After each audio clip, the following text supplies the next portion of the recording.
Hello and welcome back. This is MC1 Gamer. I've been away for a little while. Was away with the family down at Universal Disney, and I'm back and now starting to cut some of the games that I played before and before I left and since I've returned. So sorry for being away for a little while, but got a bunch of stuff in the hopper. So if you've been waiting for my videos, thank you for being patient. I have a bunch of stuff that I'm going to be putting out over the next couple of weeks, and of course there's going to be games ongoing, so there'll be plenty of content coming soon. I have plenty of stuff for Age of Sigmar, Warhammer, and a couple other games I've been playing. But I just started up with an Escalation League this month at the beginning of October. And this is for Bolt Action, and I know a lot of people have been asking for Bolt Action, and I've been very excited about it. My local store, which is the only game in town in Somerville, New Jersey, it's one of actually several stores I go to. That's actually the furthest one, but it's probably one that I frequent the most. We were trying to get more people into Bolt Action, and we're not restricted to just play at that store. Obviously, wherever anybody's playing, we can meet up, but that's mostly where everybody meets. And we're trying to get new people in, and there's been a bunch of people interested. But so we started to do a next Escalation League starting at 250 points that will be growing. And we're going to be doing it over the next 5 months. So there's a number of ways that we're doing it. That we're actually we have a point system for victories, for draws, for losses, and we're going to be all putting money in, and we're going to be putting all the money towards the prize pool. Which is going to include things like best painted, best general, best sportsmanship, and the store is actually going to be contributing to that. So we want to give an opportunity for new players to kind of build up their force slowly. And I think there's like about 15 or 16 players, at least 12 that are dedicated. So we've got a good supply, and some of them are using really diverse armies. So it's not just the U.S. and the Germans, which of course is what this battle report is, but we have some Finnish, we have an Italian army, we have a couple of Japanese. One person's playing Chinese with the new supplement that just came out. So we really have a good spread. I mean, we've got one person with Russians, so there's really a good spread. Rather than just seeing some of the standard that you see mostly, which is, from what I see, is British, U.S., German. We have a far, I think we even have a French player. So, we're really covering the gamut here with a lot of different armies and armies that I don't particularly see very often. And I think that's great. So this is, there's a number of rules that we're instituting into this league so that it's fair. And we wanted to, we wanted to try and make it such that all the crazy armor and some of the really competitive abuses that can happen were minimized. And of course, we are competing here, but we want to have some friendly games, and we want to introduce new people to the game. So we don't want to spam a lot of stuff that is very obvious and we see very often, but we also want to make it really fun. So here's some of the rules that we've instituted for the first game. It's going to be 250 points. It's going to be pretty sparse in terms of unit size, but then that's good because we get lots of games in. And we're counting the best 3 games in a month, and you can play, with however many games you want. I mean, I think we're maxing it out at, I don't know, I think 5 games or something like that. But you pick the best 3.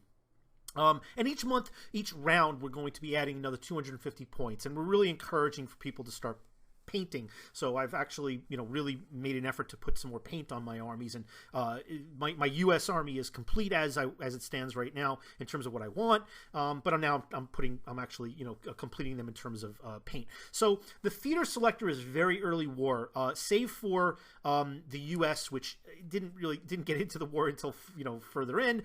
They can use some of their veteran units, which kind of helps. But we really wanted to make it more early war, nothing later than 1942, which is unfortunate because I have a nice new Greyhound. I can't use my Hellcat, and there's much more limited selections for me since I'm playing Americans. I think I'm one of 2, maybe 3 people that are playing Americans, which I think kind of hurts with some of the lists that I would like to play. Even though they're not abusive lists, they're just the models I have. So I'm picking up some new stuff. I've finished up. I'm picking up a couple of Shermans just so I have them. And I haven't had any Shermans. I've been meaning to get them, so this kind of lights the fire under that. So how can you have a U.S. Army in bolt action without Shermans? So that's that's kind of a good thing in terms of just motivating me to actually get some Shermans. So I picked up a Rubicon Sherman and the and a bunch of other Warlord Shermans. So the way it's we're keeping to the standard reinforced platoon requirements, which is 2 platoons maximum. I mean, that shouldn't be maximum, it should be minimum. You need to have 2 reinforced platoons, but we are allowing the armored platoons. Now, of course, that's not going to happen in the first round. We're only at 250 points, but as we get further in and we get to, like the 1,000 point mark or the 1,250 point mark, we're going to be able to use 1 platoon as an armored platoon. For other units, we're putting serious restrictions on them. We're allowing warplanes, but you can only have 1. You can't spam forward observers, so there's only 0 to 1 for all of these. Only 1 heavy howitzer, super heavy ATG, multiple rocket launchers, only 1 flamethrower. Now, I'm not really sure exactly what the rules are. I think that you might be able to take a second flamethrower if one is mounted on a vehicle, but have one with your Pioneer Engineer units. But you can't spam Pioneer Engineer units to take multiple flamethrowers. And we've instituted some, I forget the rule exactly. I think it's that flame because the flamethrowers are just amazing. We instituted a rule where I don't think they're auto hit, and I think it's like a 3 up to hit. So it's still there's still some positives in terms of balancing the game out, or to make it at least somewhat reasonable, so that some of the veterans who know how who can spam out forward observers and have lots of airstrikes and such, or Pioneer Engineer Squad, stuff like that, with lots of flamethrowers, that it's not going to really, it's going to obliterate these new players who don't know some of these new tactics. Only one of your vehicles can have armor of 9 or more. So in the early parts of the Escalation League, that's not even going to be a case because we can't afford it. But as we get further in, you're not going to be able to take multiples of those. And we're using the Bolt Action Season 2 rules for airborne and for warplanes. So we're allowing for warplanes once we can afford them. So I've actually picked up some easy build warplanes just to have, I picked up one for my American U.S. Army, and I've actually, I'm picking up a German Army as well. So I'm going to be getting a Messerschmitt for that, but I won't be playing that in this league. In any case, for airborne, I think it's pretty interesting, and since I have a lot of paratroopers, it'd probably be, I might try this out just to see how it works out. But there's special airborne rules where your army can kind of deploy, and it has some randomization and whatnot as their troop, they're parachuting in. And so we'll be using those rules, and we'll see them in further battle reports going forward. So let's take a look at the board. I got a nice new mat from Frontline Gaming, one of the fat mats. So this is the Urban Combat 2. I love these mats. I've been using the cigar box mats with the elevation and whatnot, and I love those as well, but it was nice to try this one out. And I got this one as, just because I wanted to have a little more urban play, and that one is more fields. And I'm looking to get, obviously a winter mat, and one that's just basic, either swamp or grass, so I can use for other game systems. But this, I think, really works well for bolt action. So I picked up a number of these craters, and I'm building up some of the farmhouses. They're not painted yet, but I've got a lot of the bocage and a lot of the shrubs that I built up for when I did a demo at NJCon, I think it was earlier this year. And, so I populated the board as such. This is roughly about a 3x3 board. And we picked up we picked out our units, and my opponent Dan, he's one of the veteran players at the shop. He's one of the guys who's organized this and also helped with the rules. He knows the game very, very well, and he's typically playing Germans. He plays a lot of the SS, but these I think are here, German here, and he's got 3 units of 3 squads and 1 leader by himself, and then I think that's a howitzer. So I know that he had one, he used it for both, high explosive and armor piercing. So I'm not sure I forget what this particular unit is, the model he's using, but he's using it as a howitzer. That actually might be, one of the lower caliber packs, but I'm not really sure. But we'll have, if anybody knows, feel free to put it in the comments. I'm sure I'm going to be seeing it again. So I took a half track. I like the idea of being able to be mobile and being able to transport some of my troops. I also like the idea that I can get a turret mounted MMG or HMG, which is with 360 degrees. I'm probably going to play around with this a little bit. I might take the mortar carrier or the howitzer and just, kind of proxy for this. I may even use this as a scout car because it's early war and it's one of the only, vehicles that I can use as such. And just to see what I like about the rules before I pick up a new one. In any case, I've got an engineer unit off to the left with a flamethrower and I believe a BAR. I've got my the one fully painted, although he's not even complete yet. That's my LT. So he is, I believe, an inexperienced LT, and he's got one guy with him who only has a rifle. I wish I had taken him as an SMG, but I took whatever I took and let it fall there. I have a inexperienced infantry unit with a light machine gun, and by the way, we're using the light machine gun modified rules where they only cost 5 points for the upgrade. So I was able to fit that in. I have one BAR in the unit, the rest are rifles, and a sergeant, and I think the sergeant has a submachine gun. So I've only got 4 order dice to my opponent's 5, so that's a little bit of a disadvantage. Something I think I'm going to have to readjust because you really want to try and get as much dice as you can. We roll for scenario. It's the demolition scenario. So this is where you pick. You have like a base of operations, but we wanted to pick kind of a derelict vehicles that the opponent had to get to. So we picked. I took one of my mine. Destroyed vehicle on my side. Put it in a crater. He did the same on his side. So we have some objectives to get to, and the idea is if we can end a turn, I guess if we take the objective, each of these objectives on either side of our deployment zone, then you win the game.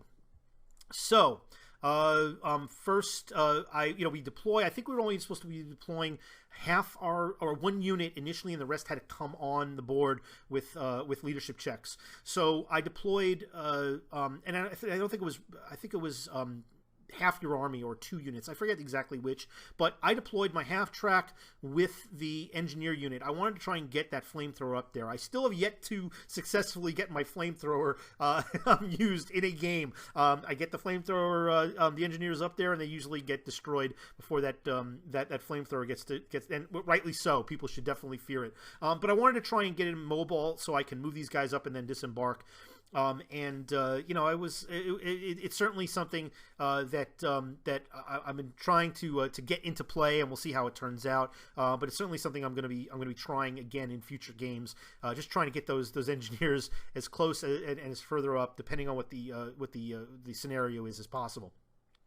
So he puts on one of his units right behind one of these shrubs, and just we're counting obviously the shrubs as light cover. You can shoot through them, so you cannot shoot through the bocage. So the bocage is much thicker and much taller, but these lower level shrubs, even though the guys are on the other side of it, you can shoot through it. And all of the craters are considered light cover, and you can't run through them. You can assault into them and then shoot, but you can't run through them. So he puts on his howitzer, and he puts it in a position where he can get a shot off immediately at my half track. I probably should have waited and delayed till he deployed that, and then decided to where it was most advantageous to deploy it. So that was, I think, a little bit of a mistake. And we go to turn 1, and so we go ahead and of course, Dan has like the most ungodly luck in terms of order dice. I swear, it doesn't make a difference if I'm pulling it or him pulling it. But if he pulls it, it's almost always his dice. I always see those black dice, and I'm not. Believe me, he's totally on the up and up. But he just has this one of those that ridiculous luck that you wish that you had. If you're playing D&D and you roll 20s all the time, there's some people that just have it. It just happens. It's the law of averages working in their favor. So in any case, he goes to fire, and he targets my half track, but misses, thankfully. I move up my half track further up and around this crater, where I get a position where I can shoot. Now I have the guys behind there. They're not actually moving. I just wanted them on the board. I could have put them off the board, but I just wanted them there to remind myself there's guys in the half track, because I deployed the half track at one point, in a game, going back a while, and I totally forgot that I had an entire squad sitting in the half track, which is just ridiculous. So I don't want to let that happen again. So it's not a unit that's sitting there behind the half track waiting to shoot, or waiting to move it around and using cover. That's not the case. In any case, I popped some shots off on his howitzer, so that's an advance order there. And I was able to, I didn't do any damage other than, applying a pin, which is unfortunate. He's got a gun shield. He runs on.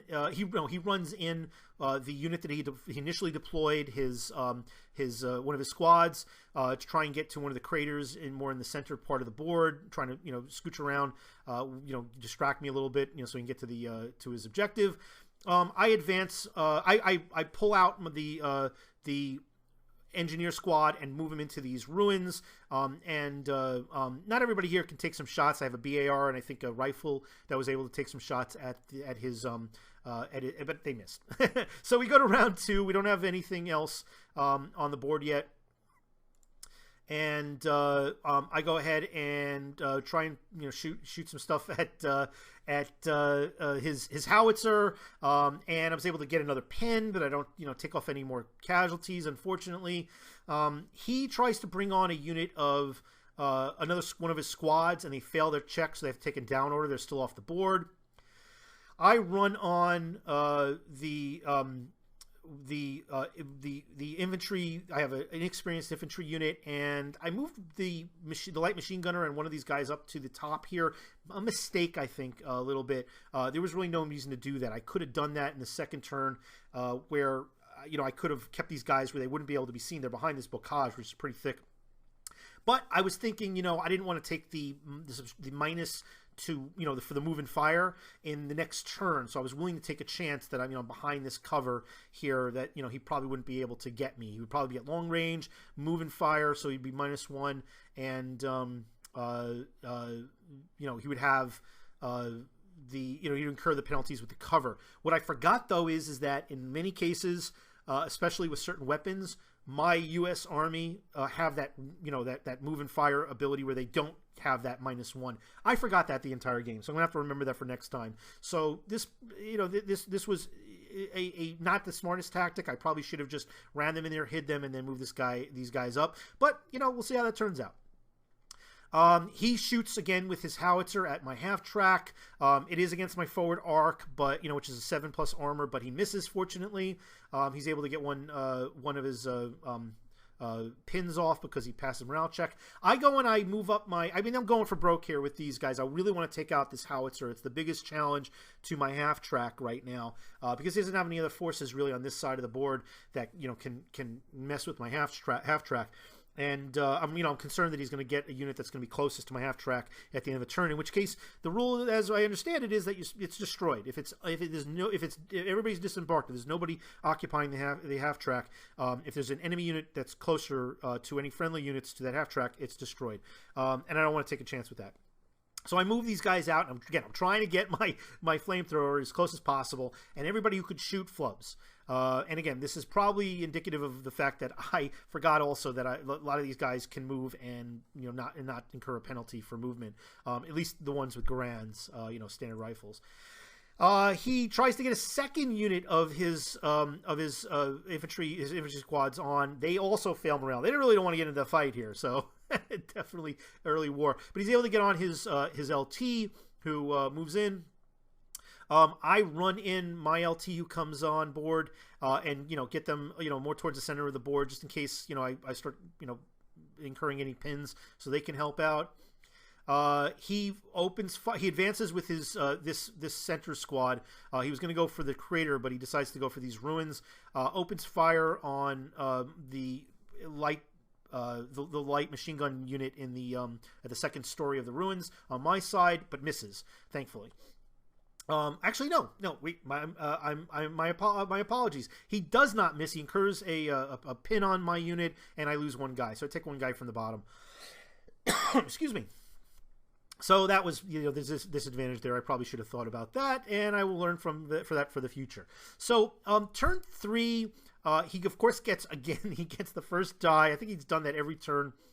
and he shoots, and he goes for high explosive, and he shoots at my my engineer unit. I opt for a down order. I want to try and minimize the amount of hits as much as possible. I take a pin and I only lose one guy, so that kind of worked out. He goes ahead and brings on. He finally gets this squad in. He advances. He goes to shoot at my engineer squad. Completely misses. Flubs the attack rolls, which is awesome because I'm sitting there out in the open. Then I go ahead and I try to shoot with my half track. I forget if I went after his squad or the howitzer, but either way I missed. So great, I got 3 dice, and I didn't even move, so I didn't incur a move and fire penalty either. So that kind of stunk. He goes and he fires with the howitzer, and he hits my infantry unit that's here with the light machine gun. I take the down order, and I incur a pin, but I don't lose anybody. He advances with this other squad. He's moving towards this side. He manages to take a couple more of my guys off. I got 3 pins now on my engineer squad, which is unfortunate. Then he moves up his LT, looking to help out his howitzer with some of the pins I incurred there. I go and I assault with my LT and his extra guy, trying to put some shots on that center unit in the ruins. I miss. He fires with the howitzer, wipes out the remainder of my engineers, and once again I fail to get my flamethrower off. I was in prime position, which was awful, but hey, that's the way the game runs. We go to turn 4, and I opt to go and get a fire order as quickly as I can with this half track. So again, my biggest concern is that howitzer. But I've got to do some damage against these 2 squads that are really heavy on this side of the board. So I managed to take off a couple on this on one of the squads, incur a pin on him. And then I go to open up with my my inexperienced, and it's just fitting. These guys are inexperienced infantry, and what do I get? I get Fubar. What do you know? And what do I roll? I roll Fubar, and they run away. They didn't run off the board, but they run away. So I guess that's pretty typical. But there's a whole bunch of attacks that I probably could have gotten, and not only do I lose this round of their attacks, but now I have to worry about whether they're going to run off the board, and even if they don't, are they going to be able to actually have any impact on the game at this point? So that was miserable. He tries to shoot at my LT, who's in cover. They're a small unit, so he misses terribly there. And then he starts putting some fire on my half track. Now he can't wound. He can't penetrate the armor, the frontal armor, with these 2 squads. But his idea is just incur the pins. It's an open top vehicle, so he can still at least do pins. So he puts a pin on that unit. I shoot back, I forget with what, and I'm able to kill one of these guys in the center unit. They take a pin. He runs up with his LT to kind of help that center unit out, and also see if they can make a run for the objective. His other squad advances up and of course shoots, doesn't do any damage except for the fact that I've now got 2 pins on my half track, which stinks. We go to turn 5. And I do an advance, but I back up because I don't want these guys charging the vehicle and getting too close to the vehicle. So I'm able to pass my order check, and I lose one of my pins, and I shoot. I don't believe I hit anything. So once again, 3 I think it's heavy machine gun shots and no damage. He goes and he tries to shoot again with that center unit against my LT. They miss as well. My LT looks to fire back, and I kill a guy, put another pin on that center unit. But of course he's got his LT there, so that's a pretty big deal. That'll help him. And then my inexperienced unit recovers, but they don't just recover; they recover with snake eyes. And I really wish that we had some kind of rule where if you recover with snake eyes, you get something really good out of it. But no, there's no mechanic for that. That's unfortunate. They didn't have this miraculous leadership thing where they're like, "Wait a minute, we need to get back in the fight." But whatever. I mean, at least they're back in. I didn't lose them completely, and we'll see if they can actually contribute. He goes and runs up his this squad. They get one of their pins removed. He's trying to get into this crater. Attempt to get to the objective. And then he advances up a squad to the left, taking shots again at he completely misses my half track. My half track then does an advance order. I lose one of the pins, shoot, and I believe I miss completely again. So I think it's 3 turns that my heavy machine gun did nothing. So he's advanced up with both of these squads now, and I just really am concerned. Oh, and he shoots at the half track again. So now I'm back to three pins on my half track once again. He goes and he takes a shot with his howitzer and misses, thankfully, because he had the side armor at this point. But, you know, there was terrain intervening. You know, the shrubs as well as the craters are all high enough and that we did allow for them to provide at least some kind of cover. So long range and cover, thankfully, miss. We go to turn 6, and things are getting pretty hectic now. I decide, you know what? I've got an LT. There, you know, I got 1 submachine gun, but against these 3 guys, I'm going to assault them. So I attack hand to hand. I get to shoot first. 3 shots. Again, this is where I wish I had taken the second guy as an SMG. I had the model, but I didn't take it. And hey, that's awesome. I wipe them out. So 2 against 3, you know, jump over the shrubs, take these guys down, and take away that threat. He goes and runs one of these squads a little more off towards the center, further to the right here. Again, try and assist his LT. And, you know, again, he moves this squad right up to my half track and shoots. I think he probably should have assaulted it because you destroyed it completely. But he goes and he shoots again, misses. Thankfully, no pin there. Then he runs his LT right at my LT squad, so it's 1 against 2. And I swear, you know, he was just within range to do this.